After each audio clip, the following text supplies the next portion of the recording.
ಕತ್ತೆ. ಒಂದು ಊರಿನಲ್ಲಿ ರಂಗಣ್ಣ ಎಂಬ ಹೆಸರಿನ ಶಿಲ್ಪಿ ವಾಸವಾಗಿದ್ದನು. ಅವನು ತುಂಬ ಚಂದನೆಯ ಕುಸುರಿ ಕೆಲಸ ಮಾಡಿ ಶಿಲ್ಪಗಳನ್ನು ಕೆತ್ತಿ ಮಾರಾಟ ಮಾಡುತ್ತಿದ್ದನು. ತನ್ನ ವಿಗ್ರಹಗಳನ್ನು ಹೊರೆಯಲು ಒಂದು ಕತ್ತೆಯನ್ನು ಸಾಕಿಕೊಂಡಿದ್ದನು. ಒಂದು ದಿನ ದೇವರ ವಿಗ್ರಹವನ್ನು ಕೆತ್ತಿ ಅದನ್ನು ಮಾರಾಟ ಮಾಡಲು ತನ್ನ ಕತ್ತೆಯ ಮೇಲೆ ಹೇರಿಕೊಂಡು ಹೊರಟನು. ಜನರು ದೇವರ ವಿಗ್ರಹವನ್ನು ಕಂಡು ಕೈ ಮುಗಿದು ನಮಸ್ಕರಿಸಿ ಮುಂದಕ್ಕೆ ಹೋಗುತ್ತಿದ್ದರು. ಕತ್ತೆಗೆ ಬಹಳ ಜಂಬ ಬಂತು. ಜನರು ತನ್ನನ್ನು ಗೌರವಿಸಿ ವಂದಿಸಿ ಮುಂದಕ್ಕೆ ಹೋಗುತ್ತಿದ್ದಾರೆ ಎಂಬ ಭಾವನೆ ಕತ್ತೆಯ ಮನಸ್ಸಿನಲ್ಲಿ ಸುಳಿಯಿತು. ಅದು ಮುಂದಕ್ಕೆ ಹೋಗದೆ ನಿಂತಲ್ಲಿ ನಿಂತು ಬಿಟ್ಟಿತು.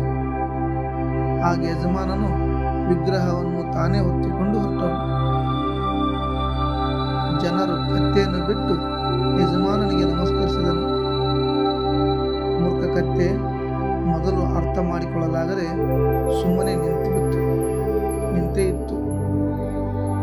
ನಂತರ ಕತ್ತೆಗೆ ಅರಿವಾಯಿತು, ಜನ ತನ್ನನ್ನು ಗೌರವಿಸುತ್ತಿಲ್ಲ, ತಾನು ಹೊತ್ತುಕೊಂಡ ದೇವರ ವಿಗ್ರಹಕ್ಕೆ ನಮಿಸುತ್ತಿದ್ದಾರೆ ಎಂದು ಅರಿತುಕೊಂಡಿತು. ಆಗ ಜಂಬವನ್ನು ಬಿಟ್ಟು ತನ್ನ ಪಾಡಿಗೆ ತಾನು ಯಜಮಾನನ ಜೊತೆ ನಡೆಯಲು ಪ್ರಾರಂಭಿಸಿತು.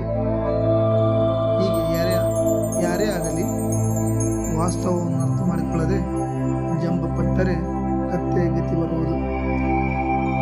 ಇದರ ನೀತಿ ಜಂಬ ಒಳ್ಳೆಯದಲ್ಲ.